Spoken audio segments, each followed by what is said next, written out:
It is a temporary decision, a covering that is sometimes hiding something sinister underneath. Goodness rather runs deep. Goodness is what I strive for and fall short of almost every single day. I'd like to stand and introduce yourself where you're from. We would just love to know your name. So if anyone is a visitor and wants to stand on this side. I'm Melanie Hennings, and I'm from Athens, Georgia, and we're visiting Susie. We met at Susie, and we're here for the weekend.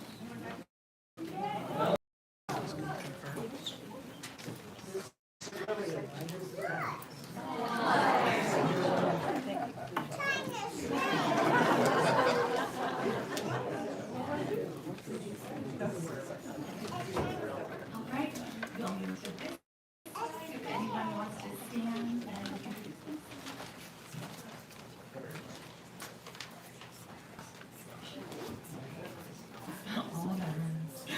Welcome everyone, it is so good to see you. Thank you so much for taking the time to be with us today, and we would love to get to know you all better, even if we know your names already. There's so much to learn. So if your schedule permits, please join us for coffee hour in the portico directly after service. There will be folks from our membership committee that are wearing orange name tags, and they will be able to answer any of your questions, like joining our e-newsletter or other ways that you can feel more connected to us in this space. I have I could have three announcements, but I'm going to start with two of them. The first one, I need to open up my silenced cell phone. And I'll tell you about the flowers. So, as announced in the current, beginning in February, so coming up real soon, February 2026, members will have an opportunity to place flowers in the sanctuary on the first Sunday of each month, in memory of loved ones or to celebrate significant dates in their lives. You can sign up on the form that is posted on the bulletin board in the lobby area, and someone will be in touch with more details on how to make that happen, or you can see Lisa Hall.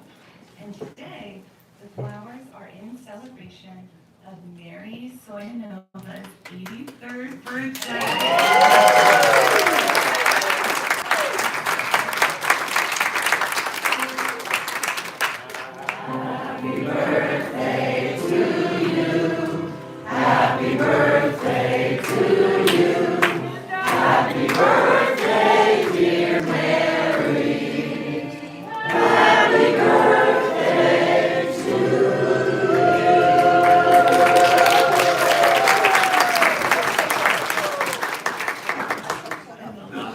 Flowers were sent by her daughter Carol, and she is more lovely than any bouquet. And I usually sit in her row. So the next announcement is from the Social Action Committee. You might have noticed when you walked in today that there are still some signs for sale for the Love Thy Neighbor campaign, and they'll be in the lobby, and you can get them after service. So there are still a few more left.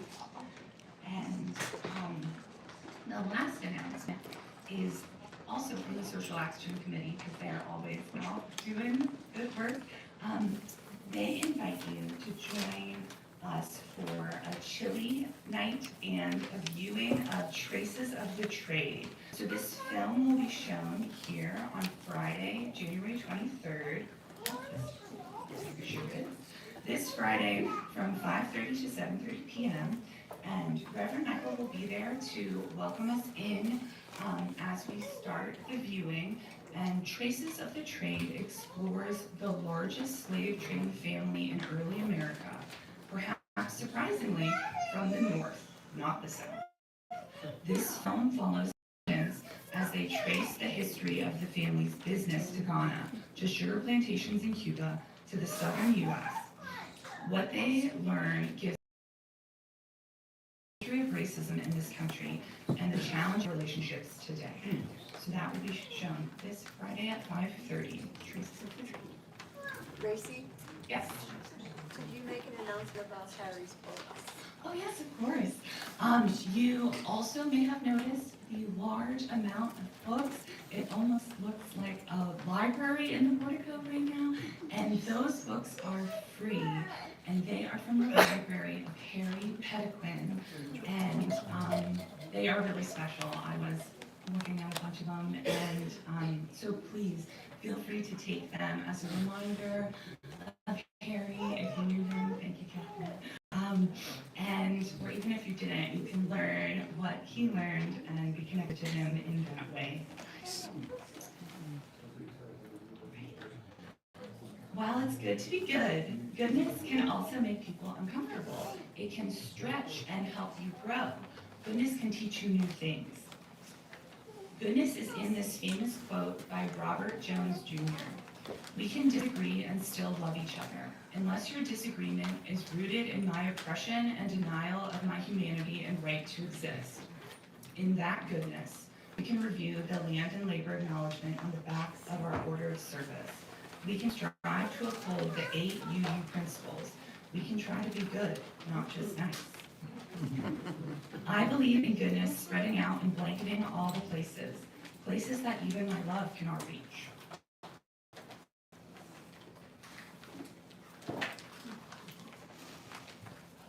I'm happy to be together with you today, and now we start our service.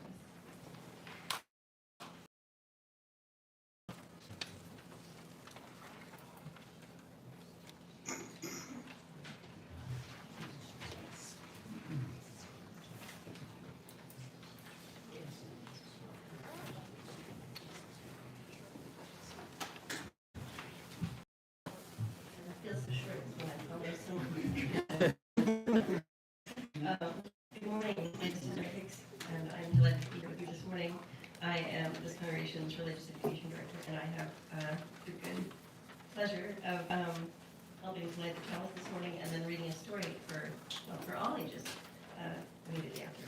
This morning's opening reading, Unitarian minister, also happens to be a black woman, and Vanessa Tang, I hope I'm saying that correctly.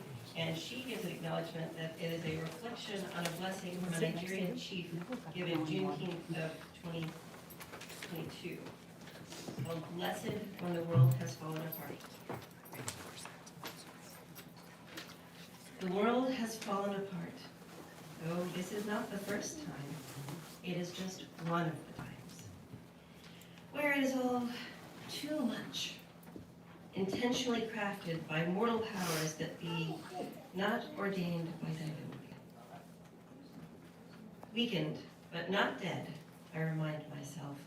And yesterday, I was again reminded of ancestors who had similar.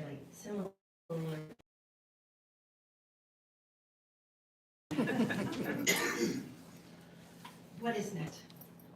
What do I do now? When my back has been given far too much weight to bear, when the final straw is placed. I did not know what I needed until it was before me. Spirit of power and memory, backlit by the warm glow of summer, sun, a masked figure, familiar to family I do not know, and my predecessors speaking in a language I do not know, but understood. The slow, careful sound of ankle bells and a motion to come forth welcomed me in and back, back in time and space. Back. This has happened before, and here we are, still. A blessing given of memory, of protection, of our shared. I cannot know the intention, but I felt it. We all felt it. Let us not forget, never forget, that this moment, or all that brought us here in time and space, past, present, and that we are not done. This is always just beginning. We are our ancestors' wildest dreams. May we be our descendants, bravest heroes, keepers of the flame, knowing that we are the ones we've been waiting for. And thus, let us go. In this case, let us begin. I would like to invite brave souls, the young and young at heart, anyone who would just like to see the pictures better, come forward and meet me near the dais for our storytelling.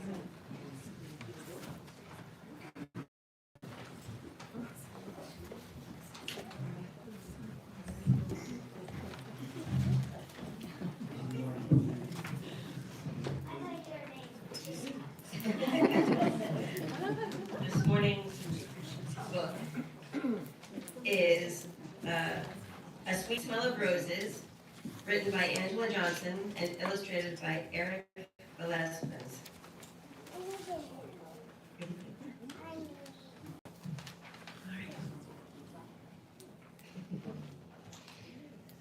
Sweet Smell of Roses.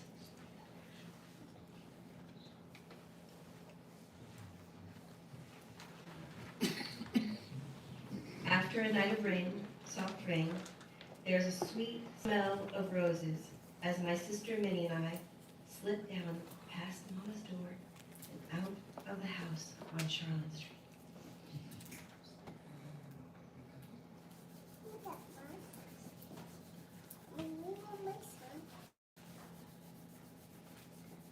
Past the early morning milkman, over the cobbled bridge, and through the curb market.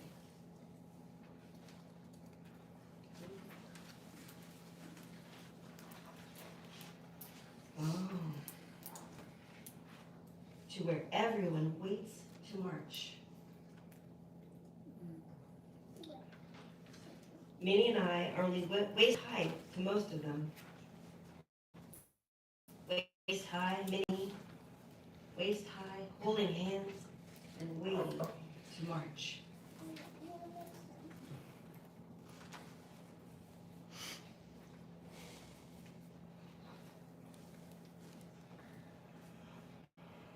There's a sweet smell of roses as everyone waits for Dr. King to speak. And the colors bright from the sun on our flowers beside the road as we all listen to Dr. King on the megaphone say, "We are right to march for equality and freedom."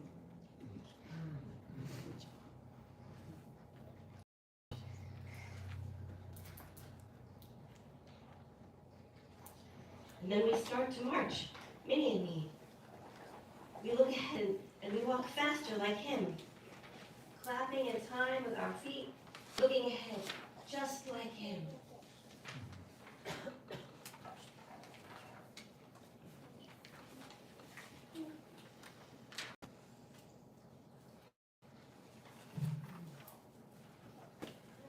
There's a sweet smell of roses, even as we march past the people who scream and shout and say things like, "You're not right. Equality can't be yours."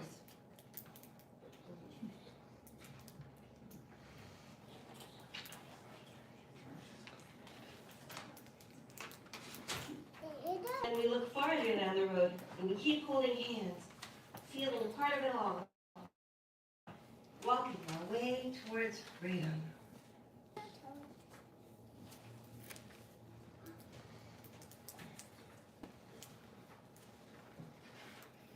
There's a sweet smell of roses as people start marching with us, pouring into the street, clapping and singing, "Freedom, freedom."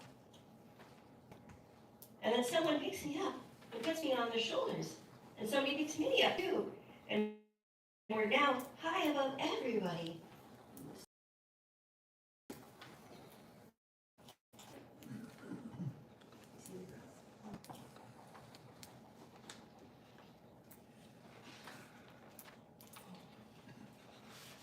There's still a sweet smell of roses as we all gather in the center of town. All together, all here, listening to Dr. King. The sun gets higher in the sky.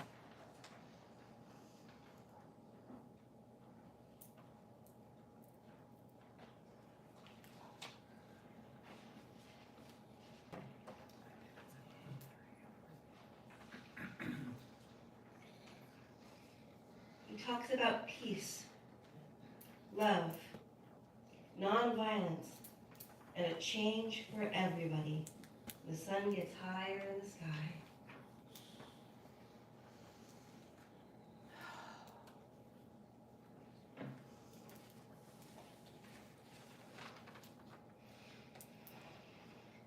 When it's time to go, we slip back hand in hand, Minnie and me,